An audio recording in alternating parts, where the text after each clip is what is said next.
Hello, so this is my August favorites. I'm going to start with some things that I have less to say about, I guess. So, firstly, in August, because it was the end of the Criterion sale at Barnes and Noble, I was just really into Criterion. August was very much a movie heavy month, so I don't have any books. That's a trend this year. I keep saying I haven't been reading as much because it's true. So I was watching a lot of movies in August, but then also particularly I was watching Criterion's and just watching and listening to a lot of things that have to do with Criterion. I've been watching a lot of YouTube videos where people are talking about Criterion's. How many times am I going to say the word Criterion or Criterion's? A lot, I guess. And I've also been trying to keep up with or catch up with the Criterion Now podcast on Criterion Cast. I just go to that website, criterioncast.com. I'm pretty sure that's what it is. And then they have a bunch of podcasts there that have to do with Criterion, the Criterion Collection, and film. I've been listening to some here and there, but there's been episodes that I've skipped, and so I'm kind of going back and listening to those as well as trying to keep up with the ones that are coming out now. I want to be caught up, I guess. And then particularly on YouTube, I mentioned before Daisuke Beppu. He's someone I discovered through a different channel who talks about film.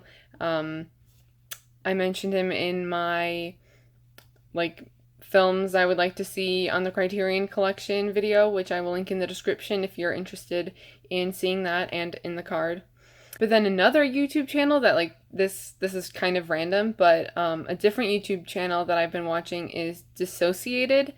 It's dissociate and then DID in all capital letters because oh, I hope this isn't weird to explain or hard to understand, but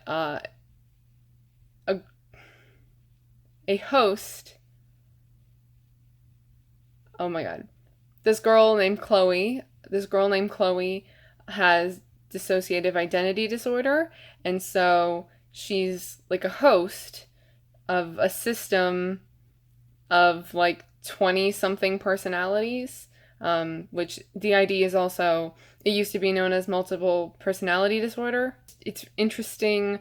It's fascinating watching her switch from dissociate, I guess. And so Chloe is the host, and then there's other oh no, I'm forgetting the word. Alters. There are other alters. Yeah, it's just really interesting. So that's kind of my other section of this month's favorites. And now moving on to a TV show.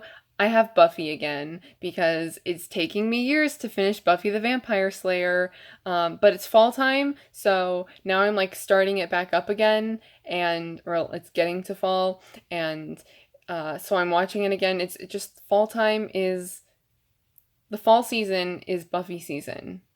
That's when I watch Buffy the most, and I actually started it a couple months ago. I started watching it again. I'm going to finish it this fall. But last season, I was on season 5, and that was just my least favorite, so I really wasn't enjoying it as much as I usually do. I don't like Dawn. I don't like Glory. If you've seen the show before, then you know what I'm talking about, but I won't get into it much. Season 6, however, that's what season I'm on right now. It's so good. It's my favorite.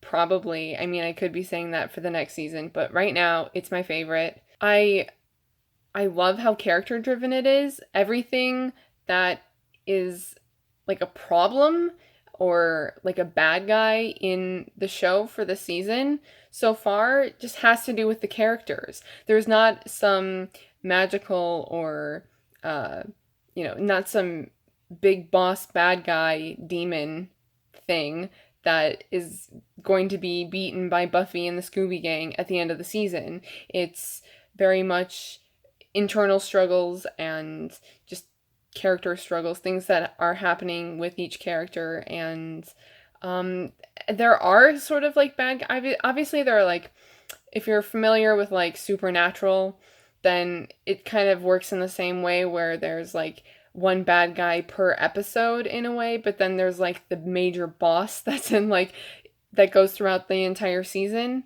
If you get what I'm saying, I don't think that's very difficult to understand, but I never know the way I explain things sometimes, especially because I don't prepare any of this. I just write a list in this notebook of things that I want to talk about. You can kind of consider the big bad guys of the season to be Warren, Jonathan, and Andrew, even though they're not like very threatening and Buffy is not paying attention to them very much because they're not doing things that are very noticeable. Anyway, that's a whole thing.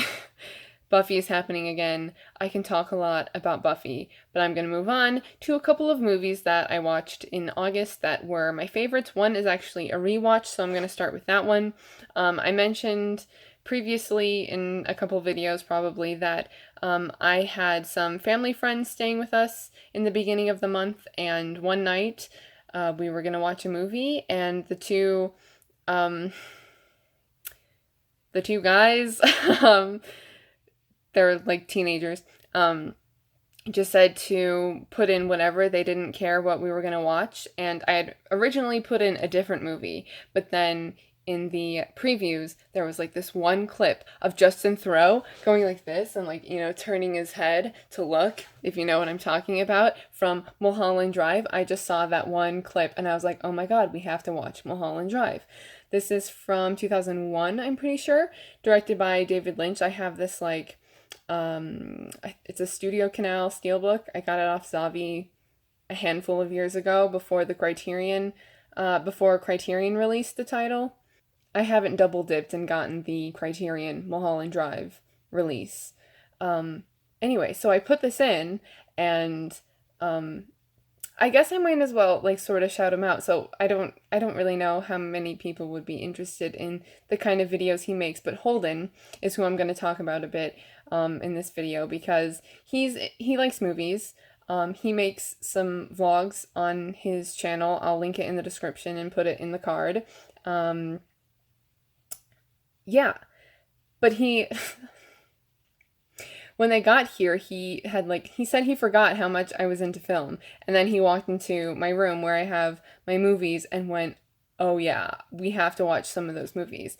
And I'm so glad that I picked this one instead of we were originally going to watch The Pianist. So even though Holden likes movies, he's more of the sort of like blockbuster, like he's really into like the blockbuster films.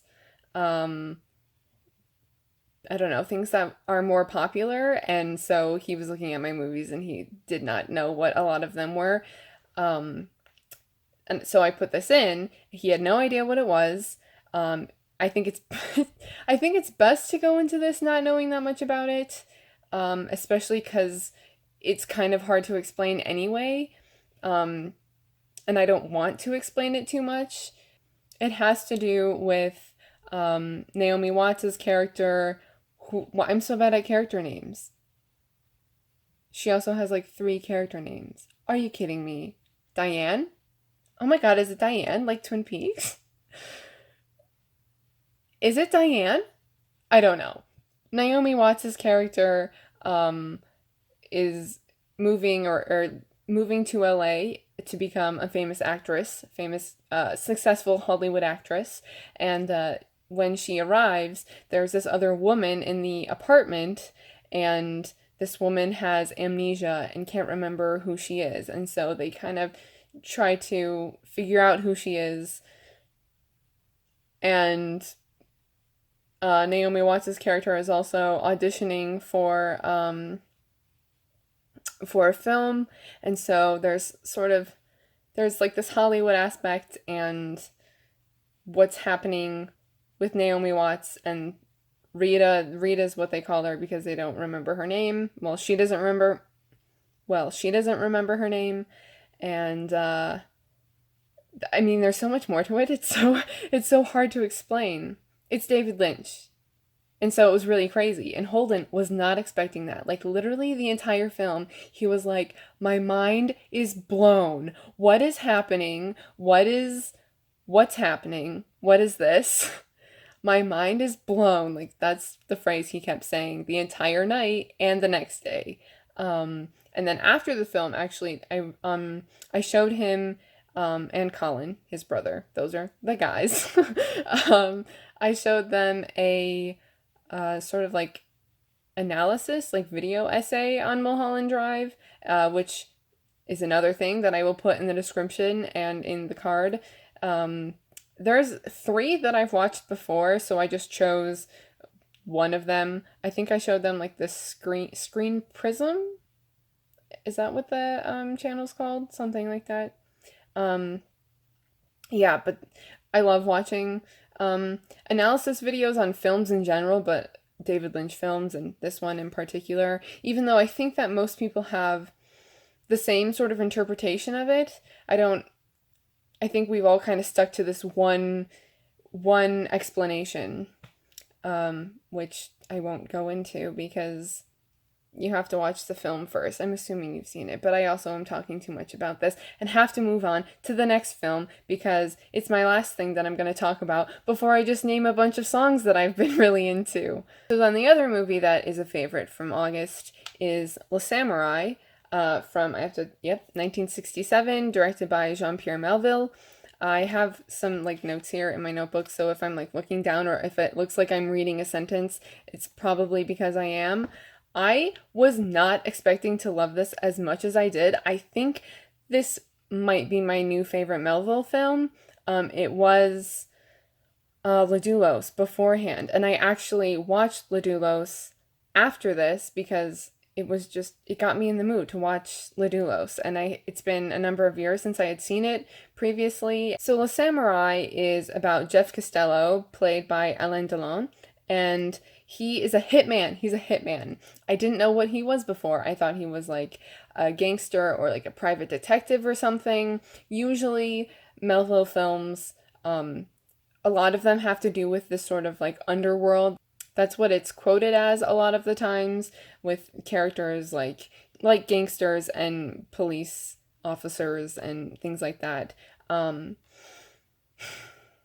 Which actually, Melville knew a lot of those people, like, in his real life. He knew a lot of gangsters. I was watching the supplements on this, and that was one of the things that it was talking about, where he gets some of the inspiration from behind his characters and the plots of his films.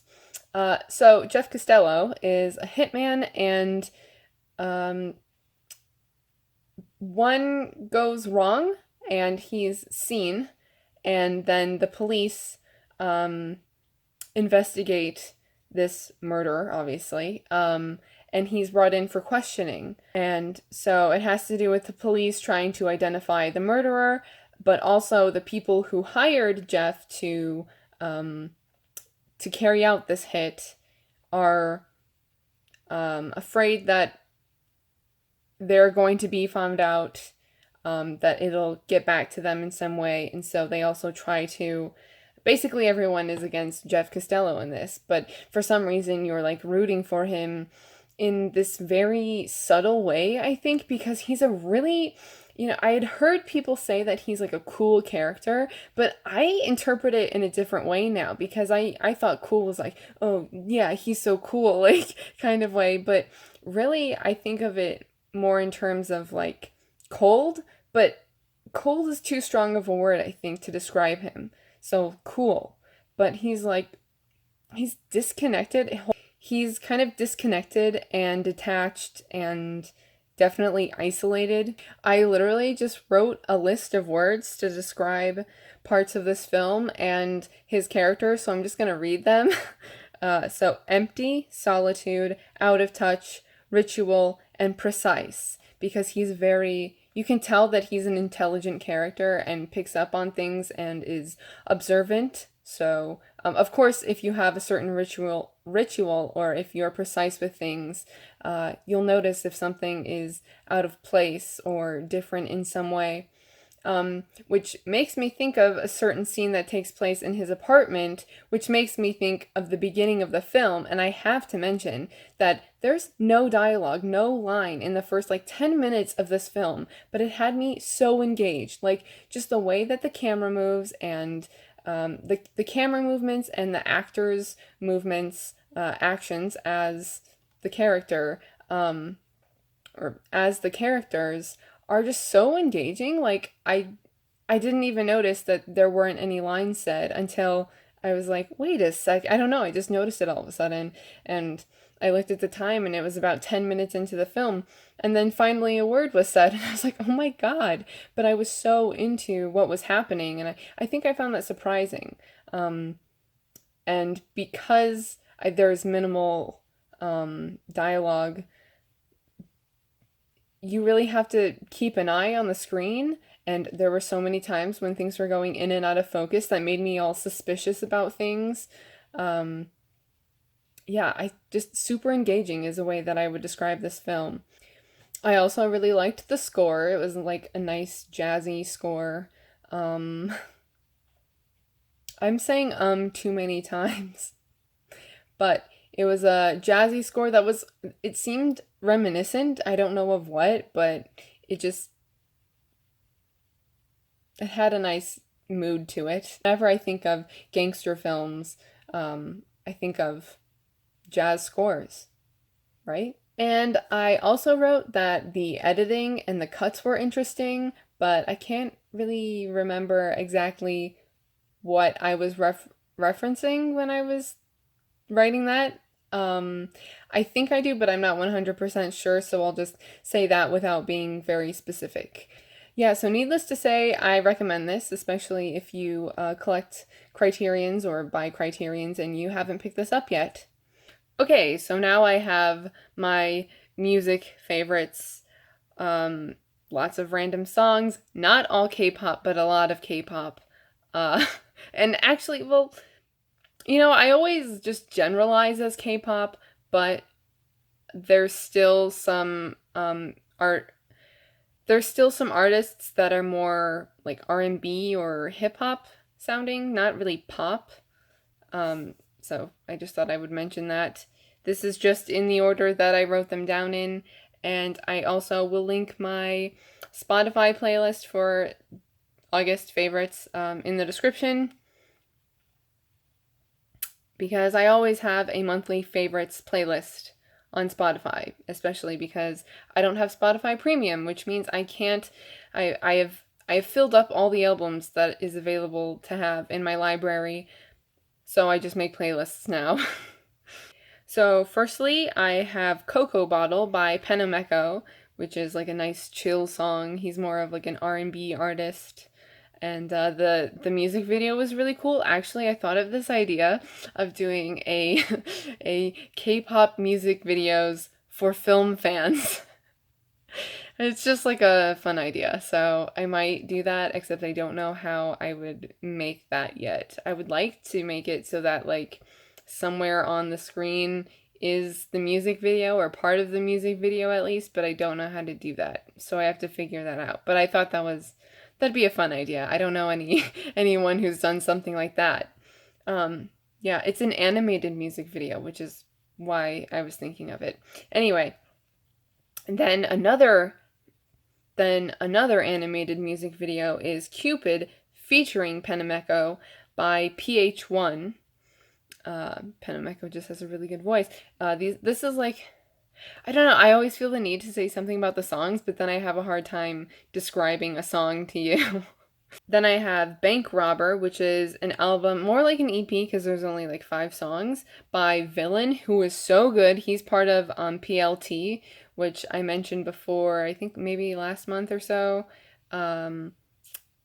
PLT's song Hocus Pocus, because it's a jam. It's so good. So good. But again, he's more of like a hip-hop artist, I guess. But specifically, there was a live performance video he did, which I have to link. I have to link this in the description and in the card. So good, of him singing A Piece of Work. And like he raps a lot in his songs, but like this one is mostly sung or sang. And it's so good. It's really good. Okay. That's it. That's that's all I ever say about songs, is that it's so good. Different by WOODZ, who is part of Unique, and I think I might have mentioned this. This might have been in last month's video too. But Different is so good. I really need to come up with something else. WOODZ with a Z. He's part of Unique, which did I just say that he used to be part of Unique? I don't know what's happening with Unique. They're not disbanded, but they haven't made music in like a couple years now, at least. So, like, as a group, I don't know what's happening with Unique. No one here is watching for Unique, but like, inform me about Unique. With a Q. Unique, just UNIQ.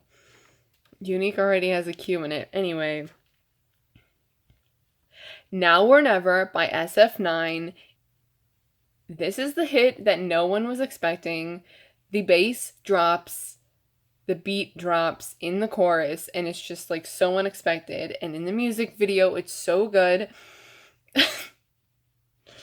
Tally how many times I say so good. Always You by ASTRO, which I kept on listening to. I have music like downloaded on my phone, but it's just in the order of when I downloaded them, because I think I've explained this before, I just use YouTube to listen to K-pop when I'm like on my runs or in the car if I'm out listening to K-pop. I just use YouTube because I have YouTube Red, so I can download videos and turn off my screen, which I love. That's so great. And this one kept playing, and I was like, what is this? I really like this. And that kept happening to it, and I couldn't remember that it was ASTRO's new song. Now I remember. My voice keeps cracking. And then I'm actually going to skip down a little and mention Let Me by Golden Child, which I can't... They're like a group I never thought I would say that I like, and I don't necessarily like them. This song just like is really enjoyable. It's super cute, and I'm usually not into the super cute K-pop songs, but I like this one. It grew on me. I heard it a few times, and now it's on my favorites list. And they need to change their group name at one point, because no one above the age of like 18 wants to say that they like or listen to a group named Golden Child. Light by 101, which I didn't like at first, but it's another song that grew on me, so I've been listening to that a lot. And then I actually have a few girl groups here, which is rare for me because a lot of the girl groups have a cutesy style, and it's just not my thing when it comes to K-pop. But these groups don't. So I have CLC, which I think stands for Crystal Clear, actually. CLC. So I Like It, Hobgoblin, Like That, and Black Dress. Those songs are my favorite, particularly Hobgoblin. Also, that music video is really good, even though it's like literally just them in different outfits dancing. Yeah. They might be my favorite girl group. Maybe. Hate by 4 Minutes, which is a group that's disbanded, but this is a song of theirs that I hadn't heard previously. I've heard Crazy and like a couple others, and I like Crazy, and the other ones I don't even remember that much, but Hate is really good. There's like this false beginning where you think it's about to be a ballad song, but then the tempo picks up a bit, and then there's like bass added to it, and then the chorus hits and you're like, is this even the same song? And I think that's really interesting, just in terms of music in general. And also when the chorus hits, it's a really good part to like start running on my runs. And FX, another group, their songs Red Light, Rum Pum Pum, and Walls. I had heard Walls before. It's a song that grew on me. I don't know. I think I'm just opening up to a lot of things that I was being too judgmental about when I first got into K-pop. Rum Pum Pum is catchy and fun, and Red Light is crazy. It doesn't calm down ever. It's like at the 10th level.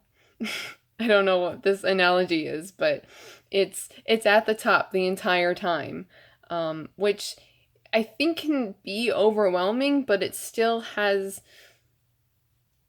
different things happening technically. Velvet, who I thought was my favorite girl group, but I really don't actually like their name comes from the dynamics of their voices and of their songs. So Red is like supposed to be their cutesy concepts, and then Velvet is like showcasing their voices and more smoother songs, and that's the part of them that I really like, those songs, and I'm not into the poppy cutesy ones. But I recently discovered the song called One of These Nights, and it's from 2 years ago, but I keep listening to it, and it almost sounds like it could be a holiday song. But yeah, it's just really smooth, it's really nice. And NANANA by IMFACT, who I haven't really been into, but this song came out and I cannot stop listening to it. This is probably, especially towards the end of the month and so far this month in September, I've been listening to it over and over and over again. So this might be in my September favorites as well. Question and Insomnia by Stray Kids. They recently had another mini album come out called I Am Who, and Question is my favorite. Insomnia is also really good, but those are the two songs that I've really been listening to off that album. Stranger, which is actually a original soundtrack song from I think it's on Netflix, a Netflix show, Mr. Sunshine, but it's a Korean drama that I would like to watch, but I haven't. So Stranger by Park Won.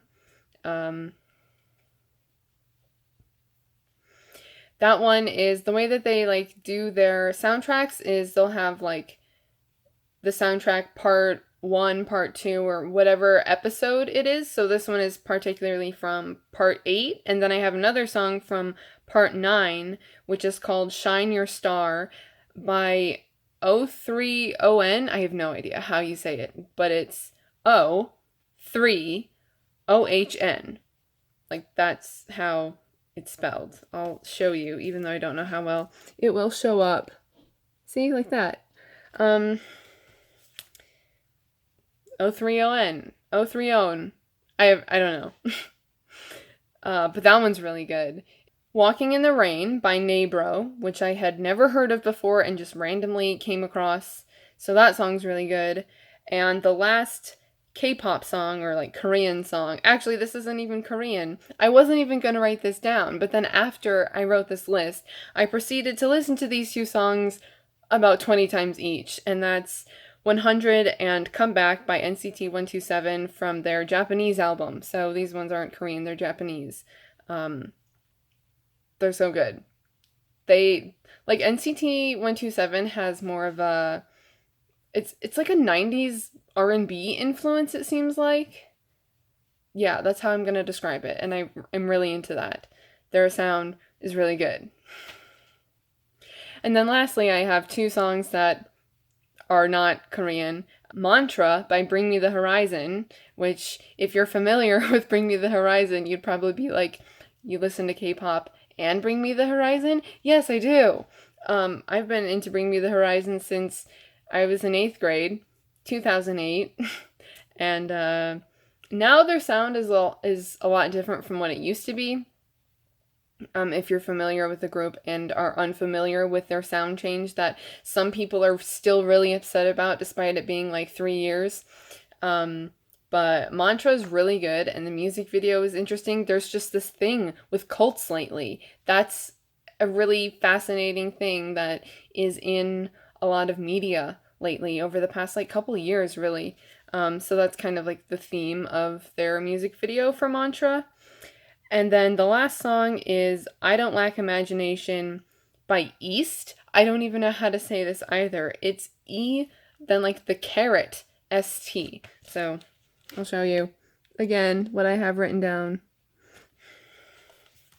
And this is a song that I discovered just because I'm subscribed to Fueled by Ramen, which is a record label, and she is on it, and I like her voice, and this was just like a groovy song, and that's it. I have to stop talking.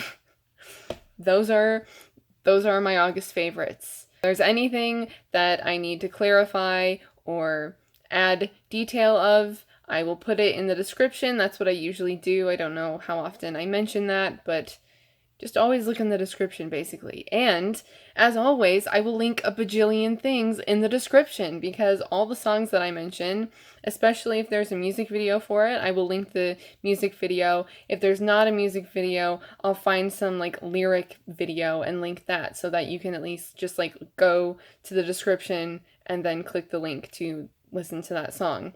This is probably a long video. If you watched the whole thing, thank you so much for watching. And that's it. So I will see you in my next video. Bye.